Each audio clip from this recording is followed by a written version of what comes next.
Bantu presiden. Tujuan saya itu mau bantu negara, presiden. Biar tidak ada satupun rakyat di negara Indonesia netes air matanya. Jadi bismillah, saya doakan. Mudah-mudahan dengan negara ini dipimpin oleh pahlawan Republik Indonesia, yaitu Presiden Prabowo, yang luar biasa, yang sangat dermawan, yang sangat tegas, sangat baik. Kalau bisa negara ini menjadi negara yang betul-betul makmur, tidak punya utang, rakyatnya tidak ada yang miskin, tidak ada yang hidup susah. Gitu. Betul-betul negara ini damai, tentram.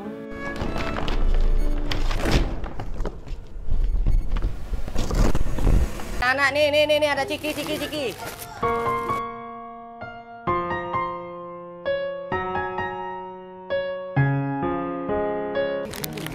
Boleh.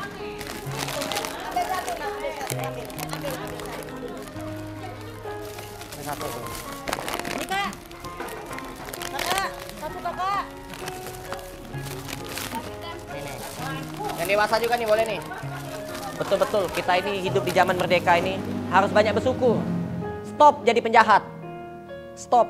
Jangan lagi jadi penjahat. Jadilah orang yang bermanfaat. Jadilah orang baik untuk bantu pemerintah kita memperjuangkan negara ini jadi lebih baik. Gitu. Masih banyak saudara kita yang tidak sekolah, tidak punya duit, tidak punya pekerjaan. Nah ini sedih nih, tidak punya pekerjaan nih. Bayar kontrakan susah, punya anak banyak, tanggung jawabnya ngasih makan anak, ngasih makan istri, bayar kontrakan, biaya hidup yang besar. Sekarang biaya hidup tidak cukup 50.000 satu hari buat beli beras, buat bayar token listrik, buat belanja di pasar, nggak cukup 50.000. Nah kalau dia pengangguran, bagaimana? Itulah terjadi perceraian, terjadi percekcokan, berantem. Kasihan anak-anak jadi broken home, jadi korban. Nah itu juga saya pikirkan, gitu. Makanya saya berjuang terus. Bagaimana Ciki, kentang apa Ciki? Kentang aja. Hah? Atu-atu ya? Iya buat adik kamu nih, satu adik kamu nih. Boleh ambil satu. Buat adik kamu satu. Ya, kasihan. Insya Allah. Saya tidak ada tujuan untuk nyalek apa politik, untuk jadi pejabat tinggi. Enggak, demi Allah. Saya sekolah aja enggak. Saya cuma mau berkolaborasi.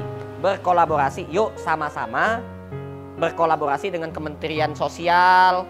Soalnya banyak yang enggak punya duit buat bayar kontrakan, datangnya ke sini. Enggak punya duit buat berobat, beli obat. Nah, ada kakinya buntung, udah diamputasi, enggak punya duit. Oh, sakit, bengkak. Enggak punya duit buat beli obat. Datangnya ke sini, ke rumah makan gratis. Saya bilang, kenapa nggak ke Kementerian Sosial? Nggak pernah, Pak, nggak ada katanya. Di mana? Tempat buat minta bantuan beli obat, buat bayar kontrakan, buat melahirkan. Ini bahkan lagi yang lebih miris lagi, melahirkan. Suaminya pengangguran, kadang-kadang jadi kuli bangunan, kadang nggak punya proyek. Istrinya mau melahirkan, nggak punya duit. BPJS sudah 4 tahun nggak dibayar-bayar. BPJS kan bayar, memang gratis berobat, tapi disuruh bayar tiap bulan. Udah 4 tahun nggak dibayar-bayar. Begitu istrinya mau melahirkan, datang ke rumah makan gratis. Butuh dana 3 juta untuk ke bidan. Saya bilang, coba datang ke Kementerian Sosial. Nggak ada, Pak, katanya gitu. Demi Allah, saya udah ngajuin segala macam bla bla bla bla bla bla. Nggak ada bantuannya, katanya. Minta tolong, Pak. Saya bukan pejabat, saya bukan orang kaya, tapi saya bisa berjuang untuk cari duit. Udah, yuk kita berjuang, kita cari duit. Saya hubungin semua tim RMG. Kita patungan-patungan, ayo. Kita kumpulin uang 3 juta untuk menyelamatkan nyawa. 2 nyawa yang perlu diselamatkan, sang ibu dan sang anak. Akhirnya terkumpul lah duit 3 juta, kami bantu.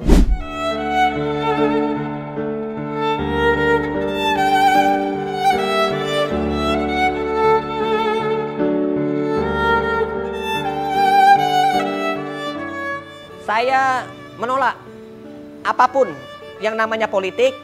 Saya fokusnya ke sosial, bukan politik. Nah, gitu. Kalau katanya politik sosial politik, enggak juga, enggak mau. Sosial aja.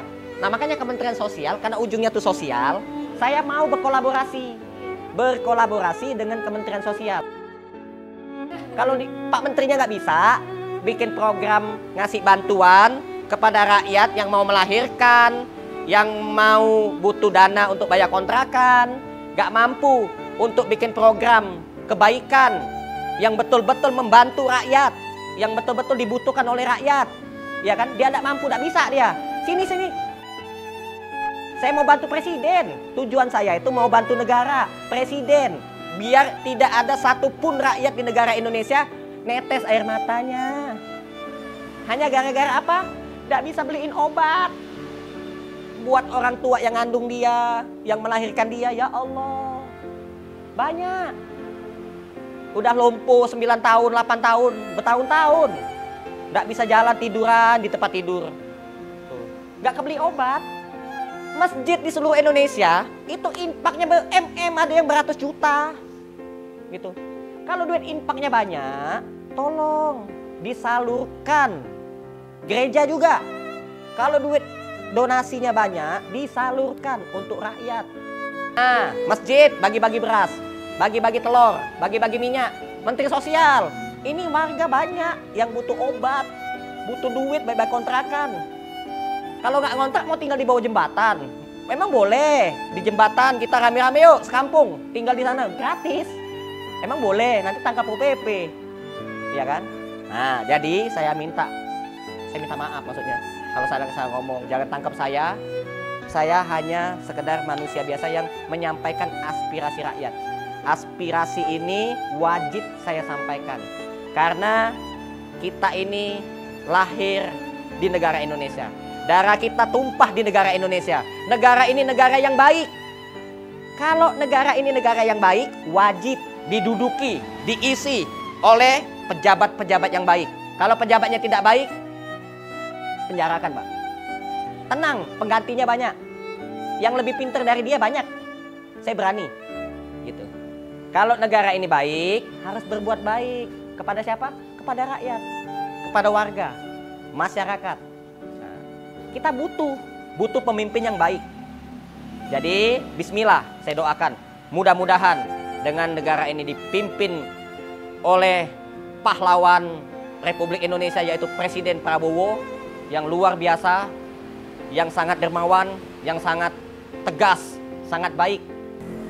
Gitu. Kalau bisa negara ini menjadi negara yang betul-betul makmur, tidak punya utang, rakyatnya tidak ada yang miskin, tidak ada yang hidup susah. Gitu. Betul-betul negara ini damai, tentram, ya kan?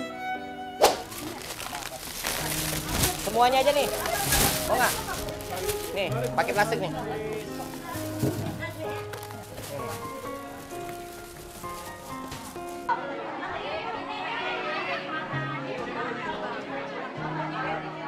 Ya, jadi rumah makan gratis nih, alhamdulillah kita tidak menyediakan kotak infak. Kita juga tidak nempel di spanduk itu nomor rekening. Tapi kalau misalkan ada orang yang tulus, lillahi ta'ala, ikhlas, mau ngasih sumbangan, itu kita terima. Kita terima betul-betul. Ya, berarti dia ikhlas. Berarti dia betul-betul mengharapkan pahala. Karena visi misi kami, tujuan kami memberi makan ini bukan semata-mata ingin mengharap pujian. Bukan. Atau iming-iming yang lain, bukan. Atau dapat suara biar dicoblos, bukan pula. Kami mengharapkan pahala. Jadi kalau ada orang yang mau dapat amal, dapat pahala, dapat amal kebaikan, donasi ke sini, kita terima. Ya, itu kita terima. Itu yang kita cari. Ya Allah, ini orang ikhlas. Kita doain. Kita doain. Nah, itu. Nggak ada nomor rekening yang kita tempel. Nggak ada kotak infak yang kita pasang. Ada nomor HP, nomor WhatsApp saya. Nah, ini nomor WhatsApp saya nih. Barangkali aja ada orang baik mau nelpon saya, kenal saya, ya kan? Minta nomor rekening yayasan, saya kasih. Kami bukan berpura-pura baik, tapi betul-betul ingin berbuat baik. Harapan saya ya, ayolah sama-sama kita berbuat baik. Bukan suatu hal yang menyakitkan, menyedihkan, atau bukan.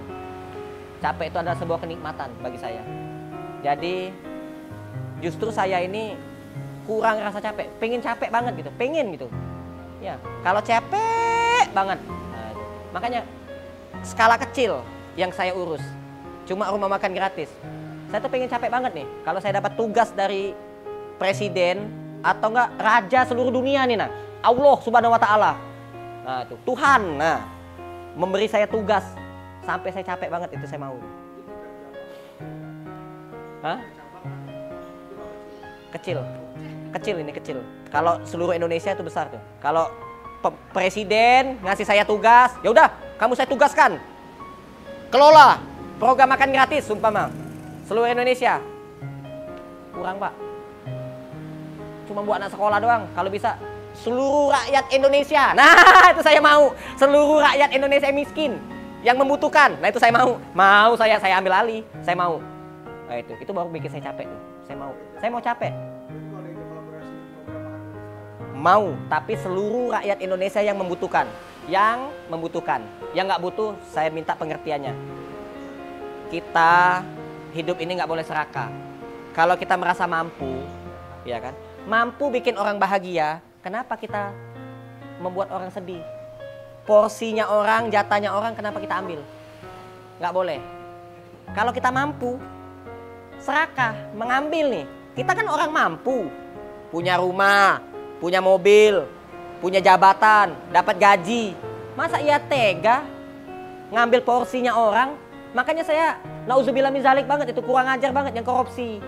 Korupsi itu sudah punya rumah, mobil, dapat gaji, dapat pengawalan, dapat fasilitas negara, masih mau korupsi.